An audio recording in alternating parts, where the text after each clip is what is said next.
Class 10 history इतिहास जो कि सामाजिक विज्ञान का ये चैप्टर 1 का अध्याय 1 का जो कि माने कि यूरोप में राष्ट्रवाद का उदय का ये एक प्रैक्टिस क्वेश्चन आंसर है, एक अनुमानित क्वेश्चन आंसर है जो 2022 या उससे आगे जो भी सीबीएसई बोर्ड हो या उसके आगे जो भी बोर्ड हो माने स्टेट बोर्ड हो वहाँ पर आने की संभावना है।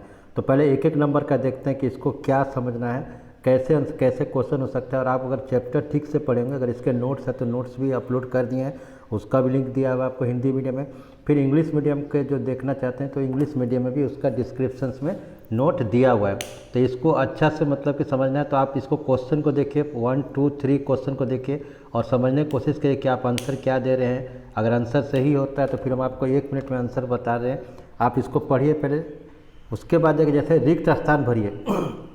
देश ने जर्मनी के एकीकरण के लिए रक्त एंड लॉ की नीति अपनाई। तो आयरन और ब्लड एंड आयरन का जो पॉलिसी है तो किसने अपनाया था? तो ये आपने अगर आपके दिमाग में श्योर आ गया होगा आंसर, नहीं आया तो आंसर है बिस्मार्क।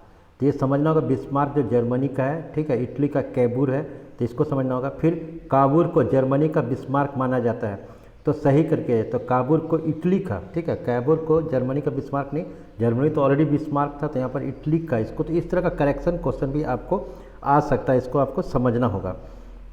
उसका सही विकल्प का चयन करना है। आँखों पर पट्टी बांधे हुए, हाथ में तराजू लिए हुए महिला प्रतीक है। तो आप इसको ऑलरेडी देखे होंगे, जब कोर्ट जाते होंगे तो वहाँ पर क्या है, तो वहाँ पर कोर्ट में आपको या कहीं भी जस्टिस होता है, न्याय होता है, तो वहाँ पर ये चीज़ लिखा होगा। तो इसका ऑप्शन डी है, जिसको यहाँ पर घ लिखा हुआ है। उसके बाद देखिए, लेकिन आप आंसर को सही, इसको ट्रू फॉल्स करिए, इसमें 5 ट्रू फॉल्स है। फिर उसके बाद हम आपको बताते हैं कि सही है या गलत है। जैसे जैसे हम आगे बढ़ेंगे आपके माइंड में आते जाना चाहिए आंसर। फ्रेडरिक सारियो ने शक्ति पृथक्करण का सिद्धांत दिया कि ये गलत है, जो ये फॉल्स होगा। शक्ति पृथक्करण नहीं, शक्ति को मैंने एक अलग मैंने जोड़ने का काम किया उसने। फिर गैरिबाल्डी ने लाल कुर्ती नामक सेना तैयार किया। तो गैरिबाल्डी सही है, इसने इटली जैसे यंग इटली और इस तरह से लाल कुर्ती जो था, तो यहाँ पर जेएसपी मेलिनी ने यंग इटली और यंग यूरोप किया, फिर गैरिबाल्डी ने लाल कुर्ती किया, ट्रू है। फिर फ्रांसीसी क्रांति 1815 ईस्वी में हुई थी, ये गलत है। 1815 में वियना क्रांति हुई थी, तो ये फॉल्स होगा आपका आंसर। मैटरनिक ने कहा कि जब फ्रांस सीखता है तो यूरोप को सर्दी जुकाम हो जाता है, तो ये ट्रू है और इसका आंसर होगा। फिर जल बेराइन एक जर्मन शुल्क संघ है। तो मैंने कहा था कि जर्मनी में 39 जो स्टेट्स था उसको वैसे ही छोड़ दिया गया था Vienna of treaty, Vienna of संधि में। तो उसका जो एक स्टेट से दूसरे स्टेट में टैक्स लगता था, तो जो बिजनेसमैन थे वो लोग खुद एक मैंने कि संघ बनाया जो कि शुल्क संघ के नाम से जाना जाता है, कस्टम यूनियन के नाम से जाना जाता है, जिसको जल बेराइन कहते हैं। तो ये ट्रू है।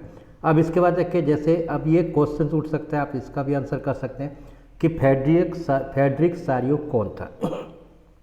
तो आपके दिमाग में आया होगा कि फ्रेडरिक सारियो कौन था। फिर अर्नेस्ट रेनेन कौन था। तो यहाँ क्वेश्चन नंबर 6 तक आप देखिए, फिर इसको मतलब कि एक नज़र देखिए, फिर इसका आंसर आपको बताते जाते हैं। तो फ्रेडरिक सारियो जो एक पेंटर था, चित्रकार था। अगर हिंदी में लिखेंगे तो फ्रेडरिक सारियो फ्रांसीसी चित्रकार था, क्लियर है। और एक वर्ड में लिखना है, फ्रांसीसी चित्रकार था। फिर अर्नेस्ट रेनान कौन था? तो ये फिलोसफर था, फ्रांसीसी का जो फ्रेंच फिलोसफर था, फ्रांसीसी दार्शनिक आप लिखेंगे, फ्रांसीसी दार्शनिक था। फिर जर्मन राष्ट्र का रूपक क्या था? अगर इसका चैप्टर में लास्ट में ही पढ़ेंगे कि जो उसका जो जर्मन जो यूनिफिकेशन ऑफ जर्मन हो रहा था तो उसमें जर्मानिया आ रहा था, तो इसके याद रखिए जर्मानिया था, जो कि ये किस बात का प्रतीक था? तो ये जर्मन जो बलूत, ये वीरता का प्रतीक था कि वो अपने प्राउडनेस था, बोल्ड था। फिर मॉन्टेस्क्यू ने किस सिद्धांत का प्रतिपादन किया? तो यहाँ मॉन्टेस्क्यू जो था ये पहले बोला था कि जो शक्ति का प्रतिकरण का सिद्धांत या अधिकार विभाजन, जो अधिकार है, शक्ति है, पावर है, उसका डिस्ट्रीब्यूशन होना चाहिए, तो ये बताया था यहाँ पर मॉन्टेस्क्यू ने। तो इसको सीधा लिखेंगे, शक्ति प्रतिकरण का सिद्धांत या अधिकार विभाजन। फिर 5वां है, कौन सा विख्यात घटना को राष्ट्रवाद की पहली स्पष्ट अभिव्यक्ति माना जाता है? माने कौन सा ऐसा घटना हुआ कि जो पूरे यूरोप में या पूरे विश्व विख्यात घटना में जो शुरुआत में रहता था? ये फ्रांसीसी क्रांति था, फ्रेंच रिवॉल्यूशन था। फिर 6 जलबेराइन क्या था? जैसा अभी मैंने बताया कि इसका जो ट्रू फॉल्स में था, किस प्रकार वह जर्मनी के आर्थिक एकीकरण का प्रतीक था? तो हम पहले बताया कि एक जलबेराइन एक जर्मन शुल्क संघ था, ठीक है, और किस प्रकार यह जर्मनी का आर्थिक एकीकरण का प्रतीक था।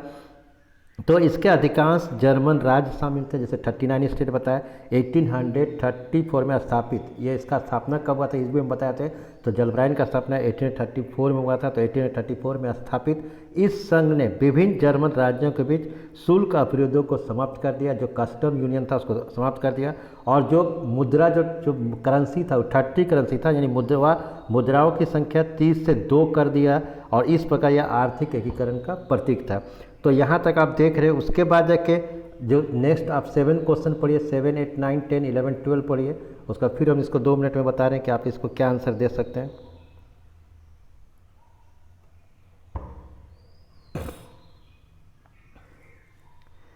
तो आप यहाँ देख रहे हैं क्वेश्चन 7 आप पढ़ लिए होंगे कि मैथ्सनी द्वारा स्थापित 2 भूमिगत संगठनों के नाम बताए। तो हम बोले कि जेएसपी मैथ्सनी जैसा बताए थे, तो वहाँ हम अभी जस्ट चर्चा कर रहे थे यंग इटली और यंग यूरोप की।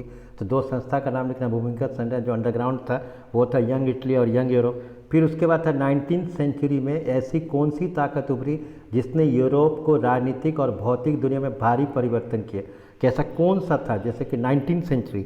तो यहाँ पर था कि जो अभी हम लोग चैप्टर का नाम ही है कि राष्ट्र राज्य का उदय, ठीक है, rise of the nationalism in Europe, तो यही है राष्ट्र राज्य का उदय। फिर 9 क्वेश्चन है कि बाल्कान क्षेत्र के निवासी को क्या कहा जाता है। तो वहाँ पर स्लोवाकिया है, तो स्लाव कहेंगे, स्लोव एस से, ऐसे स आधा स ला आ व स्लोव होगा। फिर वियना कांग्रेस किस वर्ष आयोजित किया गया था। तो हम बोले थे कि वियना जो कि ऑस्ट्रिया की राजधानी है, जो कि जो मैटरनिक था उसने इसको बुलाया था, इसमें सब जुटा था कि फ्रांस को कैसे रोका जाए, फ्रांस का कितना पावर जो नेपोलियन ले आता था 1850 में था।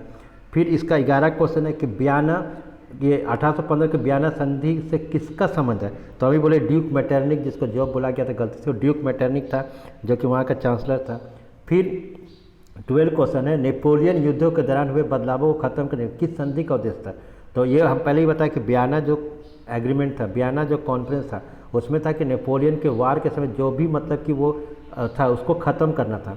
तो ये 12 का क्वेश्चन हो गया। फिर जाकर अगर 13 क्वेश्चन देखेंगे तो 13 किसने कहा था कि जब फ्रांस सीखता है तो बाकी यूरोप को सर्दी जुकाम हो जाता है। तो अभी हम जस्ट बताया ड्यूक मैटरनिक ने कहा था कि अगर कोई मतलब कि सर्दी जुकाम अगर कहीं फ्रांस में होता है तो पूरे यूरोप को सर्दी पड़ जाता है। फिर 14 क्वेश्चन है कि किस संधि ने यूनान को, जैसे ग्रीस है, एक्चुअली इंग्लिश में तो ग्रीस कहते हैं, को एक स्वतंत्र देश के रूप में मान्यता दी।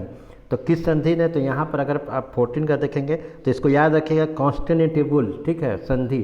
तो इसको कॉन्स्टेंटिनोपल, इसको जैसे ट्रीटी होता है कॉन्स्टेंटिनोपल संधि है।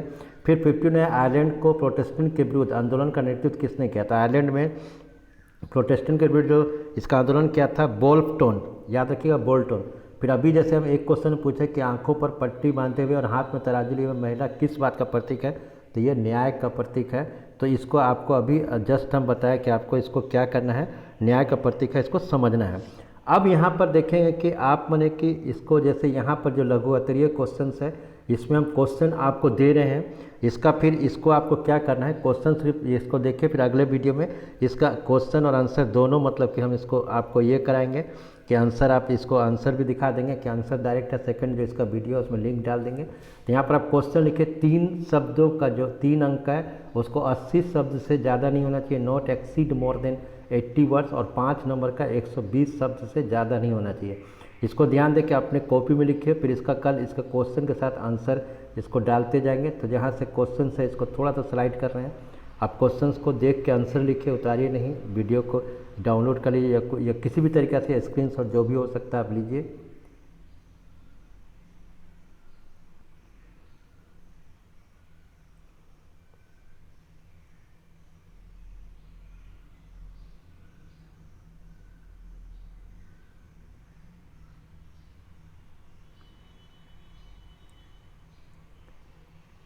इसको देखिए, अपने से आंसर लिखने की कोशिश करिएगा, फिर उसको मैच करिएगा, तो वो आप समझ में आएगा कि क्या गलती है क्या नहीं है उसमें। 3 और 5 मार्क्स का क्वेश्चन है, तो थोड़ा सा स्लाइड करते हैं।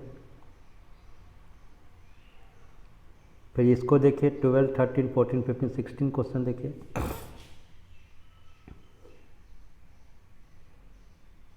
और इसका आंसर अपने से लिखिए, और आंसर जो हम बताया कि 3 नंबर का जो है 80 सबसे ज़्यादा नहीं होना चाहिए। 5 नंबर का जो है 10 नंबर ये 120 वर्ड से ज़्यादा नहीं होना चाहिए। फिर इसको जो है यहाँ 17 क्वेश्चन है इसका, फिर ये इसका जो आंसर्स है इसका जो नेक्स्ट जो वीडियो है उसमें मैं डाल दूंगा। Thank you. और इसको पार्ट 1 दिमाग में रखिएगा, इसको डिस्क्रिप्शन में डाल देगा। Thank you.